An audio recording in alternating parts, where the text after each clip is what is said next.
Welcome to another black episode of Black Opinions Matter, motherfucker. Courtesy of the number one independent podcast network in the world. My name's Amin Hassan. That's John Jerv. That's Big Waz. That's Black Trey. Guys, we got a lot to get into today. It's a busy day. We watched Between the World and Me, which is the Ta-Nehisi Coates, live action and reenactment of his book. We've got another music anniversary. The great Michael Jackson Thriller turned, it turned 38 today. Let's see what else we got.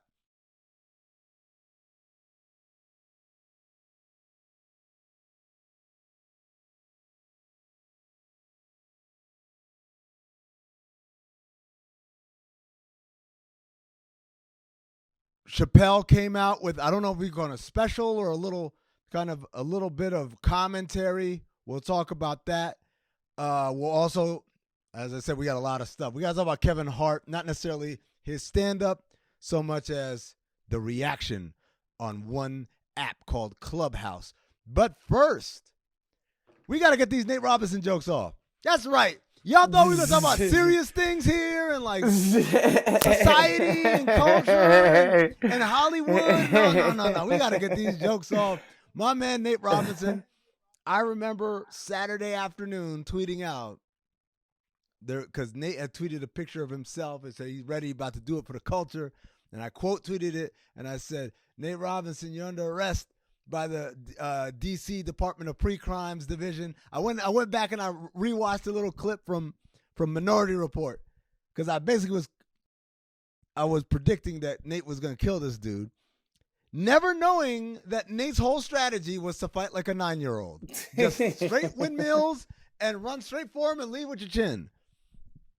And I got to start with Trey because, Trey, you're more plugged in than any of us when it comes to these sort of things. Did Nate never step foot in a boxing ring before this, either to train or whatsoever? So he had been training, but like training what? Literally, no. It's the thing. He literally was training 6 days a week, but he let his emotions get the best of him.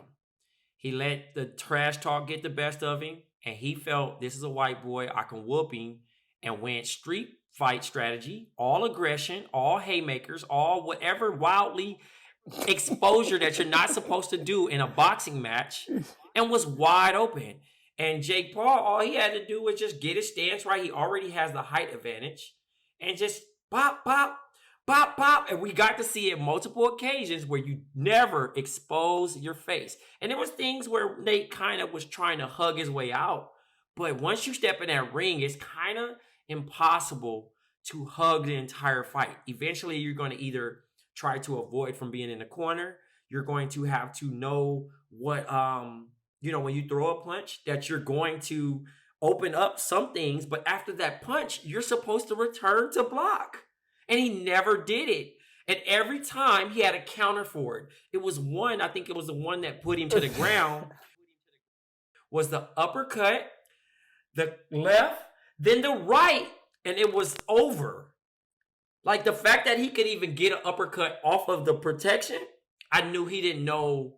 He winged that shit. Yeah. It was like, yo, this is a final exam.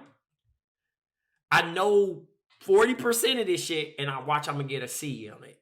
And I'll still be cool. And that's how he treated this boxing match, because he had no respect for this white dude. He's a YouTuber, but this guy has been boxing for 2 years. Hate him or love it. He hate it or love it. Little kids love him. My thing is this, is just, I watched Nate fight and I was like, hold up, man.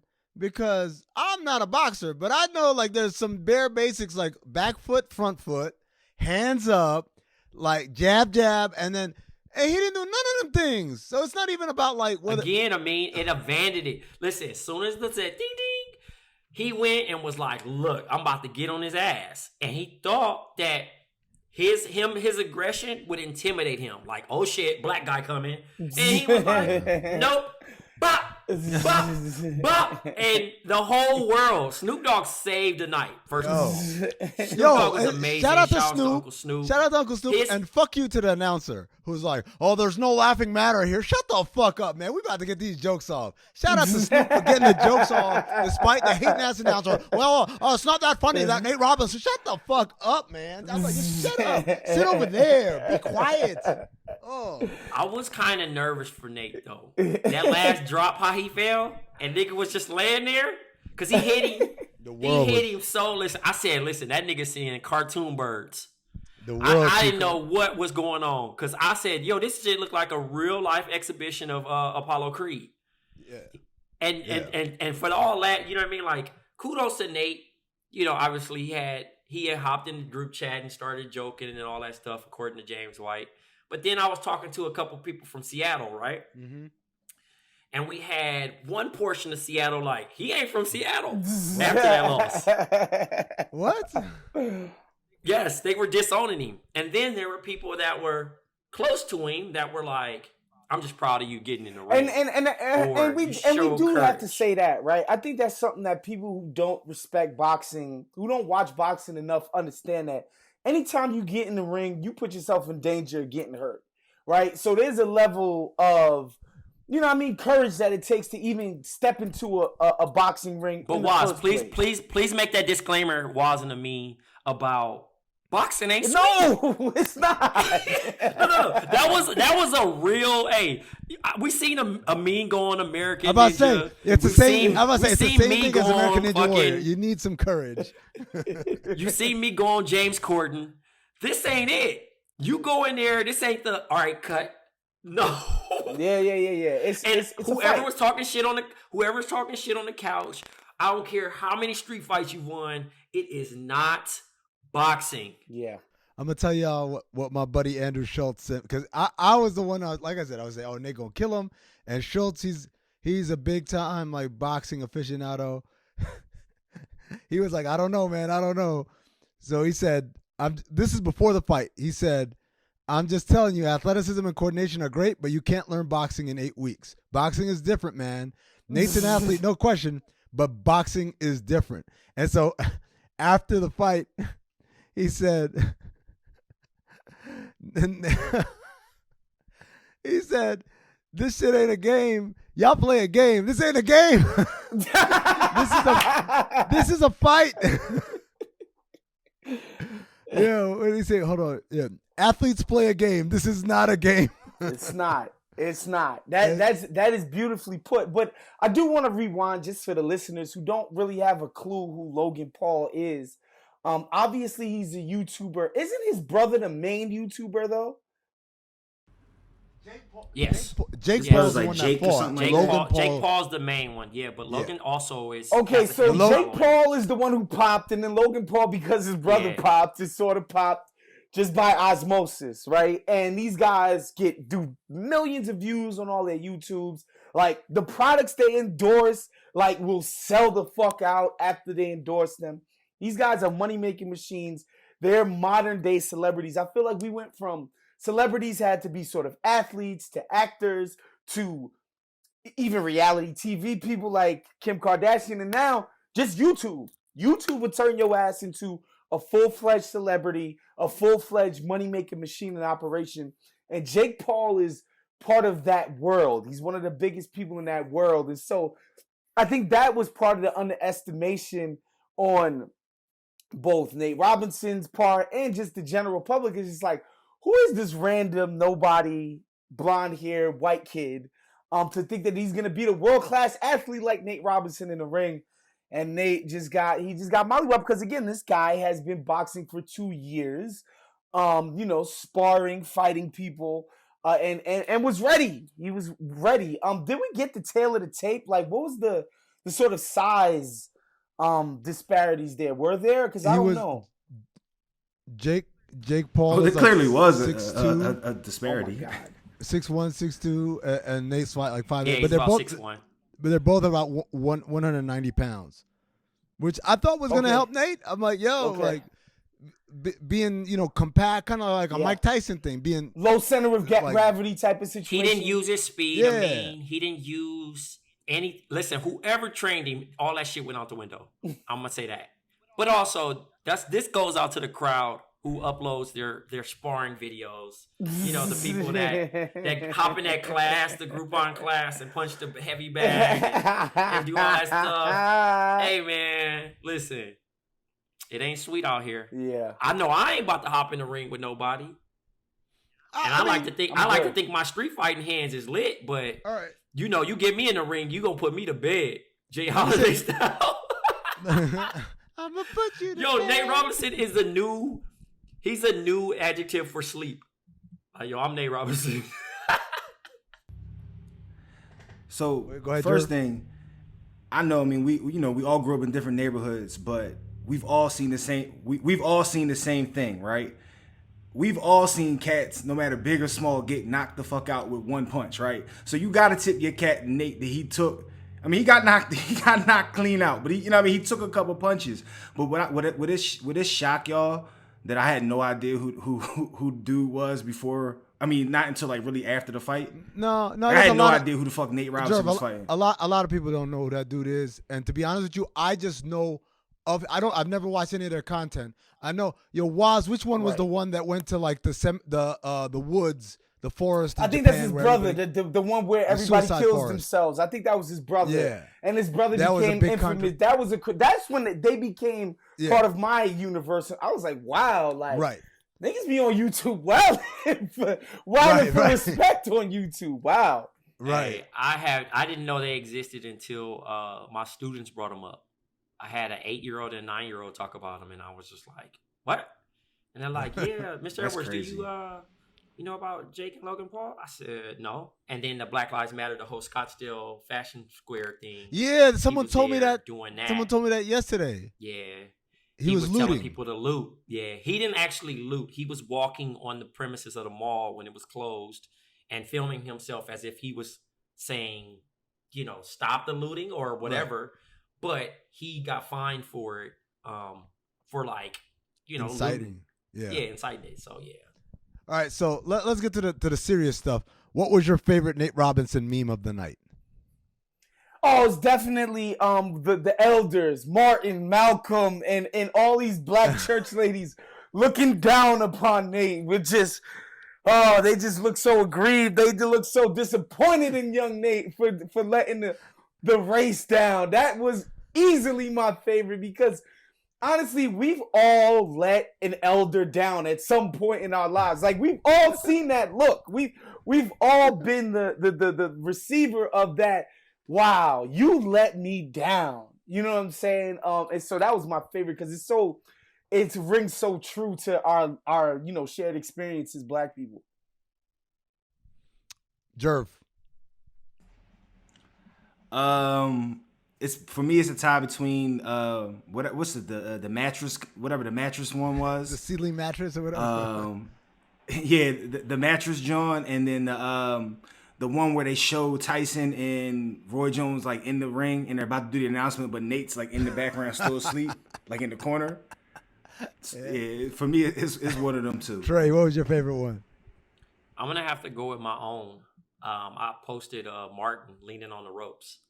Oh yeah, it went up during that time because I dropped it off at a prime time. So I'm gonna have to big that one up myself. That was a good one. My favorite one. My favorite one was the one where it wasn't even a picture; it was just words. The person said, "The last thing Nate Robinson heard was, please like and subscribe my video." That's hilarious. Yo, that picture of him in the Knicks jersey, was that before or after? I think it's after. They're saying the truth. What if that's after? I got to put that one in because that's. I mean, I know that's just a troll, but I just got to get that off. Like that's. They gotta sick. go sit. They gotta go sit. Clean the fuck out and then throw their jersey on. Him. The disrespect is real. Like it low key has to be on site. Jerry Ferrara, shout out to Jerry Ferrara, friend of the program, but he was so sad. He hit me, man. He was like, someone just hit me with once a Nick, always a Nick. Oh Lord. So Dave Chappelle came out with I'm not even called a special. It was just a video of him in the middle of his stand-up talking about kind of the details of some of the stuff that he'd alluded to earlier in the SNL monologue about his stuff being put on Netflix and HBO Max because Comedy Central basically leased the rights out to those streaming platforms, and he doesn't get a penny of it. And he talked about ownership, and he talked about told a story about never get between a man and his money, and I thought it was really good. It was really interesting. He's the greatest storyteller alive as far as I'm concerned. But there's a part of me and maybe this is because we work in this lane now, entertainment, where I'm like, bro, that's a contract. You didn't sign that when you were 15. You signed that when you were 28. Like, you've been around. You made movies. You have been in movies. You created content where you were the main vehicle of it. You know what this business is about at this point, and you know what you're signing away. And so, I was just kind of a little confused as to the kind of persecution he felt. I totally support him saying, fuck HBO, because in the story he tells, he pitched Chappelle show to HBO, and HBO said, why do we need you? We have Chris Rock, which is the old one black comedian rule. But so I'm with him on boycott HBO Max. Don't watch my shit on HBO at all. I'm with him on that. I'm with him on him telling Netflix, yo, this shit hurts my feelings, and Netflix being like, yo, we pay you a lot of money to be happy. We're not going to do something to make you unhappy, so we'll take it down. But what I don't get is all these other people who are yeah, it's fucked up how they did Dave, and that man signed a contract though. Am I alone on this? Well, am I a little heartless? I mean, from personal experience for signing a bad deal, and learning about the IP game, some people just don't have that education, bro. And in his case, he didn't have that particular education. He was just tired. That's like Trey, somebody signing onto a. But Trey, this is a guy who he's been doing stand-up since he was 16. He'd been in multiple major Hollywood movies, including at least one, where he's the star of the movie. It's his movie. Written and co-wrote it and, was starred in it. So for me, if this was his first deal or whatever, if it was Megan Thee Stallion, who she got in a bad deal, right? With the baseball player. Was it Carl Crawford? Carl Crawford. Whoever it was, right? Yeah. So if it's that, then I can have a little bit of sympathy. I'm not educated. You saw about yourself, Trey, about a bad deal. My first deal with ESPN was a terrible deal. But it's that was my first deal. I hadn't been in the game for a decade plus, having started younger than everybody else. At 28, he's not a regular 28 at that point. He's you seasoned out here, bro, in a way that many of his other co-hosts and co-stars on that show weren't. And that's not to even mention, you're a guy where Eddie Murphy literally says, you're my favorite comic. You don't pick up the phone and ask Eddie, yo, what you think about this deal? You don't pick up the phone and call Chris and all these other guys who have kept you, and Jerry Seinfeld and all these dudes that he knows because he knew him when he was, like he said, the child genius doing stand-up. On that level, I felt like he was trying to put it out there oh, I'm just a child. What did I know? These white people said do it. But bro, you had resources to turn to. Yeah, I feel everything you're saying 100%. I mean, but at the same time, I can understand, sort of the classic struggle between art and commerce, right? From the beginning of time, right? You're this person, obviously you want to make some money, and the corporation who has the backing of Viacom clearly goes into that situation with all the leverage, right? HBO already told you to kick rocks. All these other media entities told you to kick rocks. And Comedy Central's you know what? We believe in you. We'll take a chance on you. And your thing, what basically up to that point has been your life's work, blows up. I understand Dave feeling like he deserves a piece of that. He put the blood, sweat, and tears into it. He's the one that went out and got Ashley Larry. He's the one went out and got Bill Burr, a young up-and-coming cat. He's the one who made that thing into what it is. I can understand his desire to want to share within the riches of basically creating a fucking cultural phenomenon out of his fucking skull, right? And basically, you know, you take a deal at a time when you ain't got shit else, right? Like I need this shit to work. I understand it. I understand it, but at the same time, Amin is right. Like this is the nature of these deals. You know, when you're in the creative industries again, there's a feeling, a need to be like, yo, I just want to get my shit out, right? Like, I just want to put this shit out in the world. I know people gonna fuck with it. I just need a chance. I need a vehicle that's gonna make this happen. And these people finally do it, and then on the back end, you kind of like, fuck. You know, my shit did get out to the masses, which is kind of all I ever fucking wanted when I got into the deal. And now it becomes something else. And I understand. And honestly, you know, as a fan of Dave, I won't watch it on HBO Max. You feel me? Like, I won't watch that shit. And I can understand Comedy Central being like, bro, you essentially just made our point for us. All the people who told you to go fuck yourself, we invested in your ass, and we helped you make this shit what it is. And now we're reaping the benefits for what, you know, the capitalists always call our risk. We took a risk. We made an investment. That's what they're going to hit you with, man.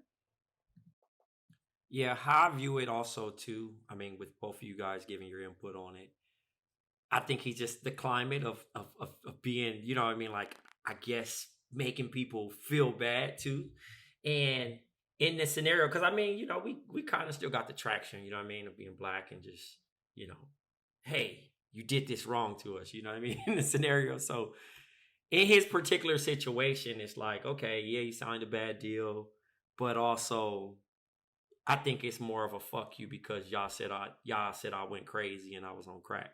You know what I'm saying? Pretty much destroyed my character in a situation that I really didn't have any control over. You know what I mean? And like he did mention, and it was so crazy that the crowd was so weird, the room of like the shit that they were clapping for. I don't think they were understanding what. It's a bunch of white people. They didn't really get it. You know what I'm saying? So he's like, no, like he's kind of waiting on them to finish doing it, and he's just like y'all don't fucking get it. You know what I mean? So I can understand the frustration in it because you know y'all are like, whoa, it got picked up by HBO Max, and he's like, but I don't get fucking paid. Like y'all don't understand that. Like, and in a situation like I do get it for what Amin's saying. You're old enough to know and look over the fine print and understand and. You have the resources to call and say, hey, look this over. Like, that's the same thing if me, Waz, or Jerv sign something, we're going to call Amin and say, like, look, 100%. This network wants to work with us. Amin, what do you think about this? Or what is this similar to a deal that you had?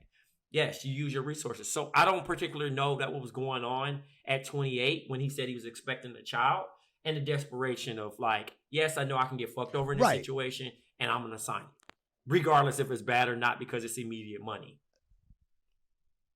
Right. And that's, I mean, to me, like, you do things that, like, yo, I know this is a bad deal, but I don't have any other recourse.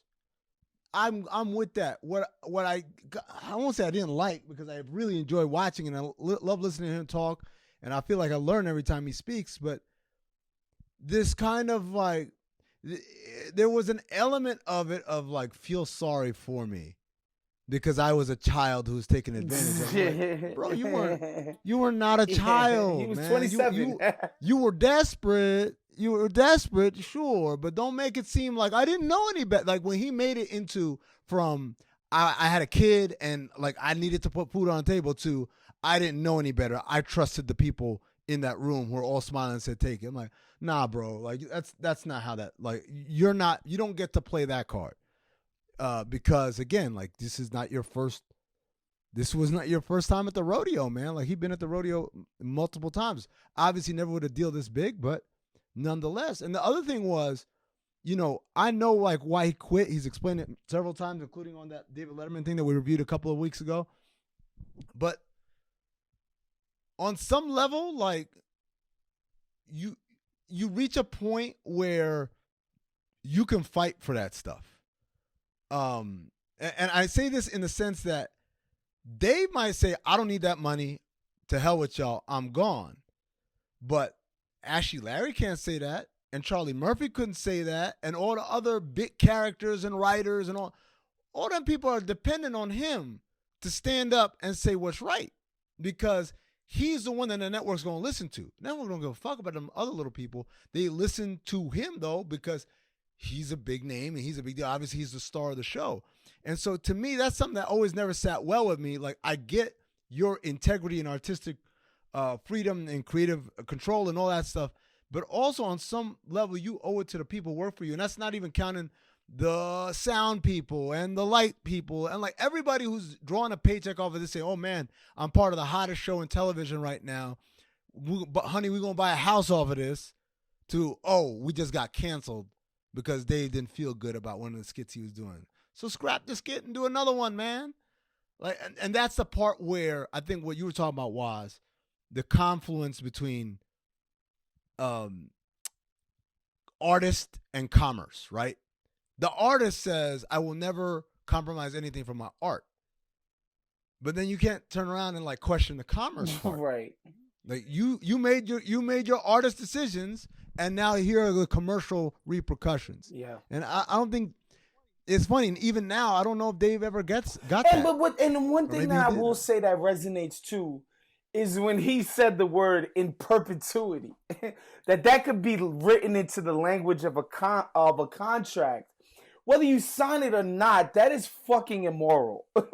Like, straight up, just to say forever until you die. That shit says that. No matter the circumstances. Yo, Waz, every time you like someone like takes your picture and say, yo, can you sign for this release? It says in perpetuity in there. That is standard language in these contracts. I know, but it's fucked up. And I'm like, that's all.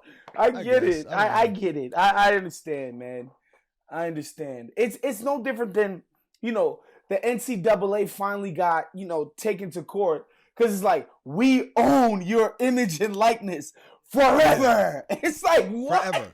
Hey, don't get me started on that, bro. It's like, yo, that's insane. Right. Even if a kid signs up for it and he signs a contract or whatever, but that's fucking insane. That's ridiculous. It's, it is what it is. But people should go watch that special.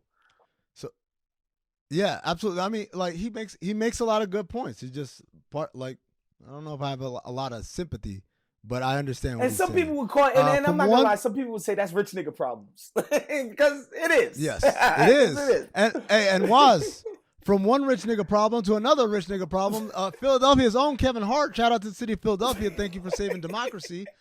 Kevin Hart under fire after he dropped his new special that wasn't that quite funny. It's called Zero Fucks Given, but as many people have called it, Zero Laughs Given.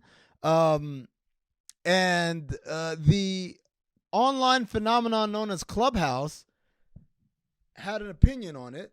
And Jerv, I understand that you are a new member of Clubhouse. Can you explain Clubhouse to the people? I got no idea what I'm doing on Clubhouse. Like not what I'm lost, right? Like I signed up because somebody was talking about it. Literally my man said it was like something you needed an invitation to. And typical fashion. I was like, oh shit, something you need an invitation to? All right, yeah, bet, sign me up. Like, right. The marketing worked on you. I'm trying to see what this. Yeah, got my man at the brunch spot. Bro, they said like my man said like, yo, it's a line to get in, and I was like, oh, I don't do lines, dude. Like, you know what I mean? Somebody's got to hook this up, right? So I get in it. Mari sends me an invite. Mari's kind of put me on. Then out of nowhere, my homie just hops into conversation, and I'm completely thrown off because I'm like, wait, y'all don't even know each other. What the hell's going on? I was talking to Bull. Now all of a sudden I'm on a 3-way call, right?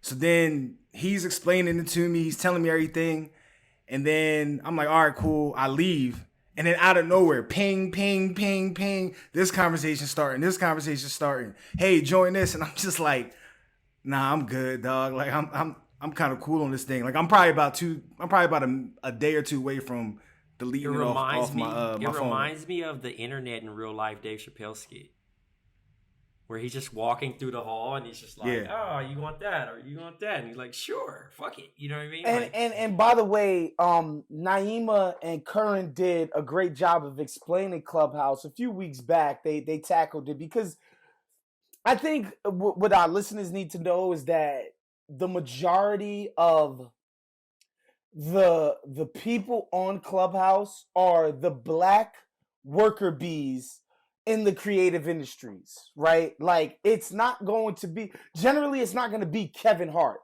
It's going to be. Well, it used to, I would say this, when it started, what made it very interesting and important was that, like, you would get maybe not big names in terms of Kevin Hart, but like the person who brought me in, my homegirl Kelly, shout out to Kelly, she works for ABC, she used to work at Vice, but Kelly was like telling me that she was in a room and it was like the VP of brand management for Nabisco was in a room, and this lady was like, yo, let's send you a bunch of stuff, let's send you a bunch of shit. Like, you would meet people in very powerful positions who were just there kind of mingling and having conversations. But gradually, as the population has grown, A, you're getting a lot more of these worker bees, as you call them. But B, you're just getting people who are, like, they either that don't deserve a fucking voice. And that's it. Everybody deserves a voice, exactly. But like to a power extreme. Like, Amin was with me when I got my invite or whatever, because I was curious. I'm like, what is this, right? So I get the invite, I join, and all of a sudden, I'm invited to speak on something, and to get it to a direct point, it's not a panel. And people treat it like a panel sometimes. Like, I'm blessing you with my presence. They use the word synergy every other word. Yeah, I mean, so everything is a catchphrase. Everything is a piggyback, dovetail. And I got pulled into an NBA conversation, and somebody, shout out to the homie that invited me in there, which was cool, but it was barbershop talk, and I was so overwhelmed with opinions. And I wasn't really feeling it because, like, I'm just kind of peeping the scene to see who's in there. And a couple people popped in because I was in there. I guess it alerts you when your friends are in other stuff. So my friends were like, oh, this nigga on there, he must be talking about something. And I'm like, nah, dog, I'm not really. Somebody invited me. I'm just chilling. Yeah, you know what I'm saying? And that was my last time ever using it. It's still on my phone, and I still get the alerts. But it was just, wow. To me, there are two types of Clubhouse conversation or people, right? Type 1 or conversation. Type 1 is, I'm going to try to use every big word that I've learned to make myself sound like an expert on something I'm really not. It's like Twitter come to life. Like, these people really trying to sound like experts on shit that they have no idea of, right? And nestled within that is a lot of like fake deep shit. And we're gonna get to that in a moment, right? The other kind is like just straight ratchet, either like barbershop talk, like people arguing, yelling at each other, or like the relationship that remember when $200 date was a thing on Twitter? Yes. Like Clubhouse is like $200 date Twitter every single day for some people. For other people that try to sound pseudo-intellectual, and the great example is example we're gonna get into this. Kevin Hart funny was the name of the room, and Kevin Hart actually showed up, and this nigga, God bless him, I don't know why he would engage with these people, but he did. And this one girl was just talking circles about something that she clearly had no idea of, and then he got her, and then she like, you don't get to claim what's in my head, and I'm gonna tell you, as irritating as she was, the most irritating person was the dude who's like, well, just because she said everyone in here is a dick rider doesn't mean we should all snap. I'm like, what are you talking about? We're not going to let it get this. Because the rhetoric online, is protect black women. This is the problem this is why I'm off online rhetoric. This is why I'm pretty much off fancy Negroes. I'm just off the whole shit. It's the idea that I'm supposed to hold these two thoughts. Black women possess autonomy. They possess agency. They're the rulers of their own lives.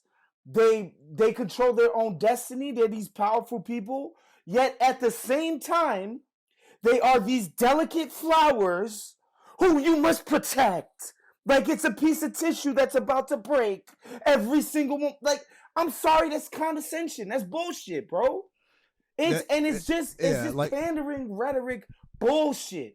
I'm sorry. I'm gonna choose part one, where black women are adults They're people with their own minds, can express their own thoughts, can defend themselves, can articulate themselves. If they got a problem with a nigga, they can bring the drama to his front door. And let me say this too. When it's a conversation online, obviously we're not talking about physical harm or physical danger, right? So when we're talking about a conversation, Trey knows this about me probably better than anyone because we've had a lot of conversations about it when it regards to Twitter rhetoric. My thing is, you come to me respectfully, I will come back to you respectfully. You open the floodgates of disrespect. You're a dick rider. You're right. All right, man. But now it's over. Now talking nice and like that's over. Now we're gonna have you want to make it into name calling. I'm pretty good at the name calling. I'm really good at this shit. I've been waiting for an excuse for it to turn into this shit, but I hold back because I never fire the first shot. But once you pull out your gun, best believe, there's gonna be some bucking. And so this young lady, she's making a point, whatever her point was. Later on, her point was completely invalidated by Kevin Hart himself. But my whole thing was she made her point in the most disrespectful fashion ever to people who are like, Ed Lover was in the room, and that's one of the most respected people in black culture to me, or should be. Then you got some little dude telling Ed Lover, hey, just because she called you a dick rider doesn't mean it invalidates everything else he says. Like, well, yeah, it kind of does. I agree. It's the opposite of that. Because so is it a two? It's either a two-way street or it's not, right? It's one of those things where it's, and again, and part of it, I mean, this is the shit that matters to me is that like Kevin Hart don't need to listen to y'all browbeat him as a dude. You can see whether you think he's funny or not, he's accomplished. He employs a shit ton of people. He's responsible for getting them paid. He's been extremely successful in his career. He don't owe you nothing. Kevin Hart is not the superintendent of your child's school, right? He's not accountable to you in no fucking way whatsoever just because he's a black dude who makes money. He's accountable in one way, in trying to earn your dollar. And if you don't like it, you ain't got to spend that dollar on him. That's the only way he's accountable to you. Yeah, that's it. And like the idea that Kevin Hart would just sit there and get browbeaten by but people. It also, I was gonna say, but it also worked out in his favor too, with him going in the clubhouse. Oh yeah, and him addressing or just sharing his presence in there. People actually took time to go watch it. So it was kind of that like, that's what he said. It's verbal click. Let me actually find out if this nigga's funny or not, because your opinion might not be valid. You know what I'm saying? Which I personally, when I'm just tapped on something, I just don't even press play. Just because I've already made my mind up. Like Jerv asked us early in the week, did we listen to Lil Wayne's mixtape? And I was just like, no, I didn't go on that rant for like in vain for me to be pressing play. You know what I'm saying? Because I already know that I'm not about to press play. And that's the same thing for Kevin Hart. I've stopped liking his material in 2013. That doesn't mean, like Waz said, that he's not accomplished and that he can't contribute to people that like his content. But for me, I'm going to enjoy Soul Plane. I'm going to enjoy Think Like a Grown Man, whatever the title was. Paper Soldiers. Those things that I really thought he was funny on.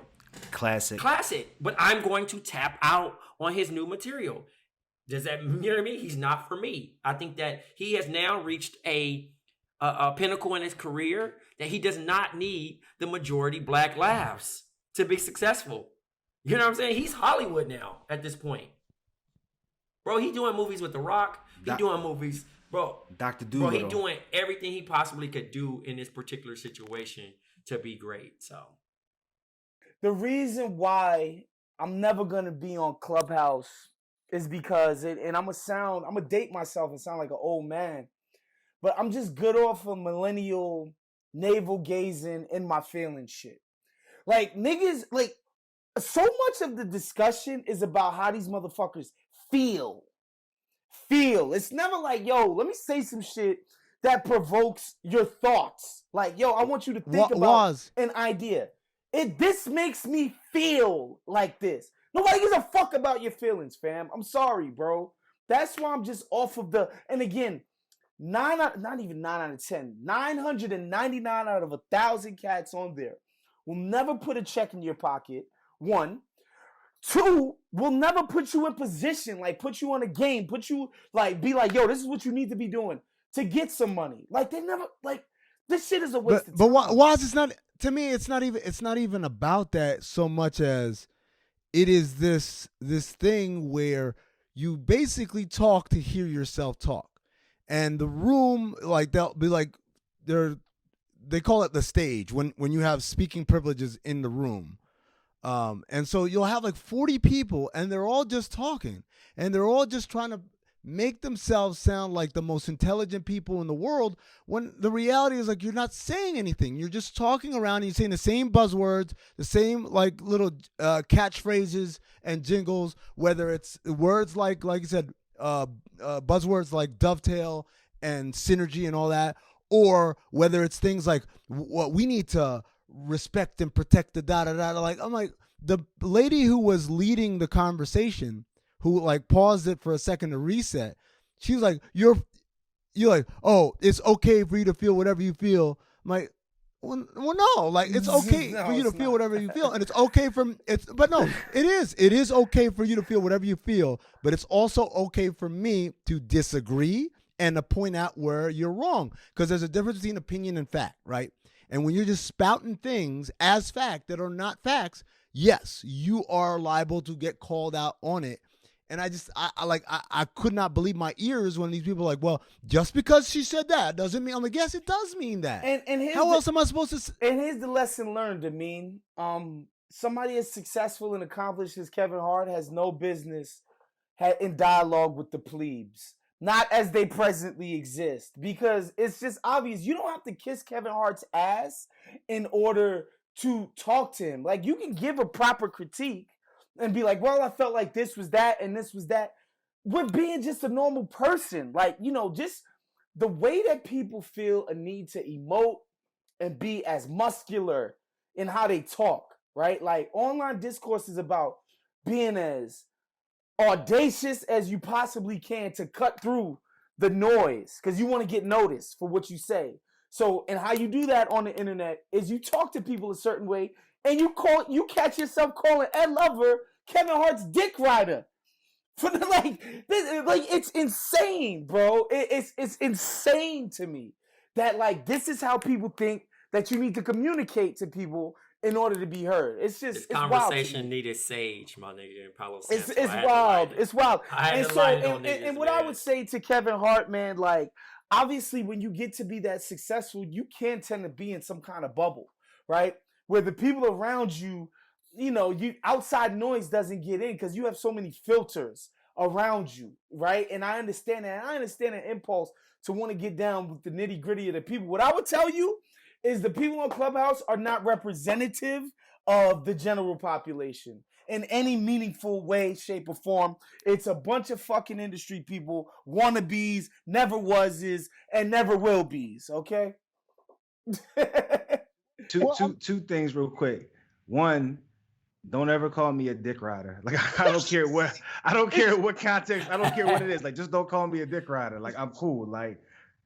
Just don't do that. But I gotta be myself. I gotta ask this question. I wouldn't be me if I didn't. I'm taking the tone of this room, and I feel like niggas don't think Kevin Hart's funny, and that's kind of crazy to me. Y'all don't think Kevin Hart's funny? I don't interact with his work. Wait, what work are we talking about though? That's not even. I don't know. I just think Bull's funny, dog. He's funny to me. Listen, Jerv, I never watched Jumanji. Right? I'm not watching that. No. I didn't watch Night School. I didn't watch the last 4 specials. I don't interact with his work. So it kind of doesn't matter. He's doing his thing with it without how I feel. Did you stop watching the specials because you think they fell off or specials, son? I just never. I thought it fell off. I thought it fell off. The content didn't hit me the same. Okay. You know what I'm saying? I personally used to think he was funny, and it got to a point where I didn't laugh, and that's where the people, it's just like rap, dog. The people decide if you hot or not. You know what I'm saying? And when it come to comedy, we get, it's so many in this industry that just all right, who's the next big guy that you need to check out? And with him, it had peaked for me. If I don't laugh, then I don't know what to, you know what I mean? Like, I know comedy is even more harder because of the climate and you can't make certain jokes anymore. Like, back when it was normal, me and Amin used to go to comedy clubs and I'd be like, yo, that shit was fucking rude. Did you hear that? But I like my comedy uncomfortable. And if you can't be uncomfortable, I'm probably not gonna laugh at you. You know what I mean? Except Kev on stage. Right. Shout out to Kev on stage because he got some clean comedy that's hilarious. But again, Kevin Hart. This is what were you gonna say to me? This is what I would say about Kevin. This is what I say about Kevin Hart. And apologies for the sound quality. I'm on my way to my doctor's appointment right now. But what I would say about Kevin Hart to Jerv is his stand-up to me. I've been thinking about this a lot, and I think it really is. Like, he's always been a storyteller, talk about and incorporate a lot of his life into his stand-up. And I think as he's become more successful, his life is less relatable, and as such, it's not quite as funny. Now, I'll watch Kevin Hart shit on Instagram, like when he does like the interviews with people when he's in the cold tubs. I'll watch him. I'll listen to him on his SiriusXM channel with him and his homies, and they just like roasting each other. And I think he's funny. But like the specials haven't been funny, and the movies, I don't think his movies ever been funny, which is kind of weird. But also, it's the same with a lot of comedians. I think Chris Rock is really funny, but doesn't make good movies. And that's just. And I know a lot of people that don't fuck with Chris Rock, where they're like, and I'm like, I'm not mad, like, cause you could do it, you can have your opinion to whoever. And I know people who love Kevin Hart, but for me, I just ain't checked for him since 2013. I can't give him, like, that's the thing. Jeezy new album, I couldn't press play. I couldn't. I don't. I mean, well, he's been trash. He's put out like 3 dud albums. And then ever since Rick Ross looked straight in the camera and called him a fuckboy 3 times in a row, it's just been hard for me to look at Jeezy the same, man. It's just been hard for me to. It's just been hard for me. It's just been hard for me to look at Jeezy the same ever since then. Yeah, I want to move on to Between the World and Me. Yes, please. Yeah, man. So you guys suggested we watch this. I thought, I just want to give a brief sort of my own. Before you do, let me just ask a question. Has anyone read the book? I have.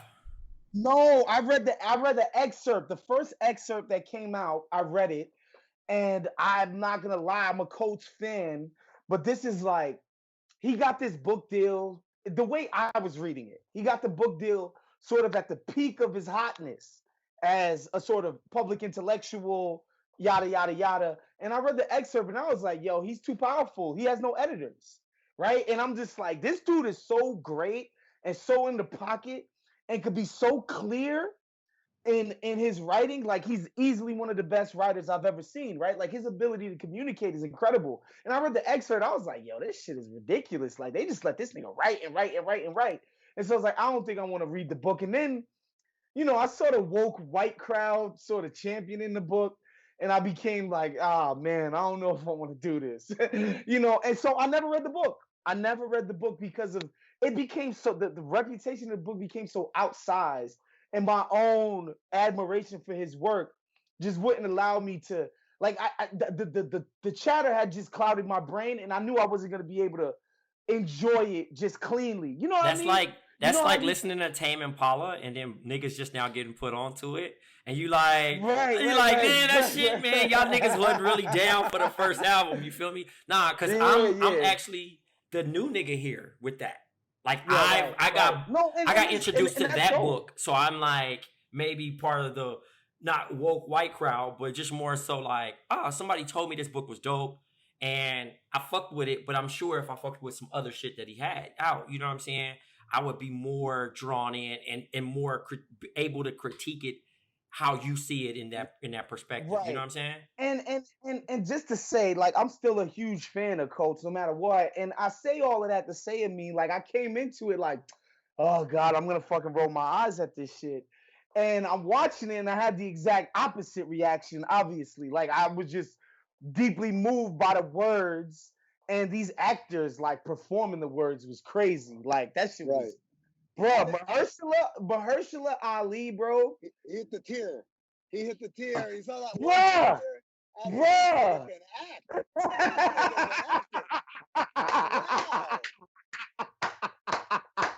Yo, Amin, son. Like, he got me, bro. He got me when he said, what did he say? He said, love is a.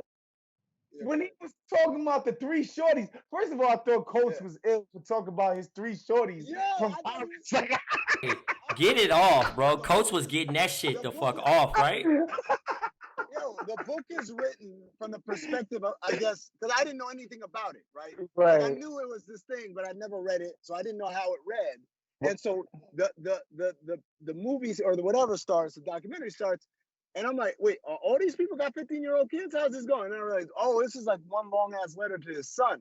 Oh. But like, you would tell your son about like the first chick I hooked up with at Howard. Boy, she was bad as hell. She was half Indian and half black, and she went back and she came back and said, "Nigga, you black." That was the part that Mahershala said that I laughed at. But like, when I realized, oh, that ain't his mama. And then went to the second one, that ain't his mama either. But yo, man, hold on. How did the mama read this book? That's all I wanted to know. I don't give a fuck about the son. How did the mom read this book? It's almost like he settled. Bruh, I had that insane exact reaction. I was like, yo, son is really going through his shorties from Howard. This is hard. I love that. With pictures, by the way. With pictures. With pictures. I love that. I just thought that the actors' renditions were powerful. It's crazy. And another thing that the book did that people don't realize is like that way of talking, like the way Coates kept talking about his son's black body, my black body. Like that shit spawned a whole new internet jargon and shorthand where everybody started talking like that, and it was fucking weird for a while. Where people kept referring to themselves as my black body. It's like, yo, that was a cool device that Coates used in the book, but y'all shouldn't be talking like that in real life. Like people gonna look at you weird. And so the book was so influential, like it was crazy. But again, the stories that he told in there was deeply touching, obviously could resonate with all of us. You know what I'm saying? Just the topics that he's talking about. And another thing that struck me, Amin, and it's ill because me and Amin are the child of immigrants, and Jerv and Trey are Black Americans. I think the book is definitely rooted in a Black American tradition. Wait, Jerv, you Puerto Rican, you saying? No, I said I'm Bayesian. My mom was an immigrant also. She was born in Barbados. My bad. Yo, Jerv, Hey, I know you was football. My mama was born in Eastside Compton, Patience, so bro. I'm the Lone Ranger in here. You know what I'm saying? There you go. This time I thought you was a Yankee, my boy. Nah, bro, Bayesian. The book is definitely rooted in that Black American tradition, struggle, in the tradition of a James Baldwin, just in that tradition, and it's super duper. It's powerful, man. Like I'm not gonna front. Like I went into that shit jaded as fuck, and I definitely got emotional, and the eyes welled up a little bit. I ain't shed a tear, but there was some water pockets formed in the eyes at certain points, for sure. You ain't no Mahershala. Also, when he went through the former flames or whatever, all I could think of is the name of this shit should be between my divorce lawyer and me. Yeah, man, sick, dude. I honestly, Trey, well, for me, man, I think when they were talking about, the flag should be Malcolm X peeling back the blinds with the gun, and that shit had me like, damn, bro, like, you know what I mean? I felt like, well, I'm black, y'all, and I'm black, y'all. Like, I'm mother blickety, blickety, blickety black, y'all. Like, there was a song. One of the songs that played was. Oh yeah, that's shouts to Buddy, Compton's own, my man. I'm like, yo, is this like a serious version of I'm black, y'all, and I'm black, yes, y'all, and I'm black, yes. Black, I don't know if he went. I don't know if he took that approach, but shouts to Buddy, man, making that track, man. That's Black Part 2. That's God's home. Yeah, right? Yeah. So like overall, just getting that, like just digesting it all. You know what I'm saying? Even the fact that like the love and shit, like he's talking about different shorties and shit. Like I was fortunate to go to Texas Southern, you know what I mean, for a year, and that still ain't like you know what I mean? Because it's elitism of HBCUs and shit. You know, even Jerv would talk about Hampton and shit like that. But just even hearing about Howard and shit. Like, and all the women in my family went to Howard or Cal. So to hear, like, I was just getting chills overall. Like, damn, I missed the experience. Yeah. But then also, like, how important, you know what I'm saying? The fact that he having this conversation with his 15-year-old son, like, would you be faced with having children and having a conversation that deep, or writing a letter to your kid like that? You know what I'm saying? Like, you know, with the lack of fatherhood in my life, you know what I'm saying? Like, I was type jealous, you know what I'm saying? Hearing that, you know what I mean? And in hopes of having that type of relationship if I am to bring a child in this world, you know what I'm saying? Like, it was just, That's real. it was just deep, you know what I'm saying? Another one? You said what? Amin saying you gotta see crazy. the kid. You crazy, nigga. You crazy, nigga. The selfish thugs out here. You feel me? I'll live through you and Jerv right now, and Wozni in 2 years. You feel me? But Yo, Waz got a kid somewhere right now with a mustache. that's sick, man. Oh God, here sick we military go. cut. Here we go. But long story short, man, I thought it was a dope thing to, you know what I mean, like, time well spent. And that's why I brought it to the chat, you know what I mean, for us to check it out and discuss, just to revisit, you know what I mean, because this is a Black podcast and we talk Black shit, but we definitely needed to tap in our Black roots and acknowledge that. And I do want to say, man, what it reminded me of, honestly, I'm glad you brought up the Howard montage, and they just show you, like, all the history that happened over there, and all the people that came through or whatever.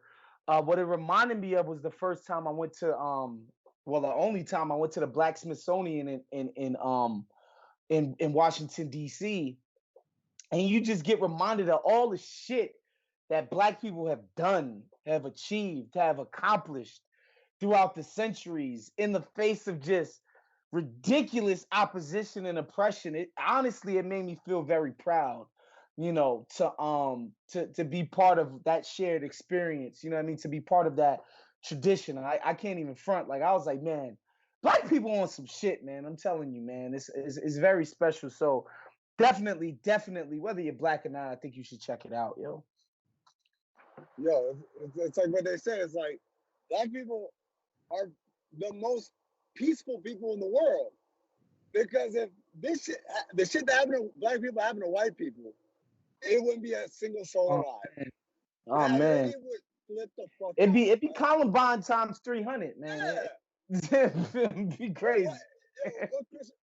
What Chris Rock said is like, the Columbine kids, they only had, like, no one wants to play with us. It's just us 6. Like, right there.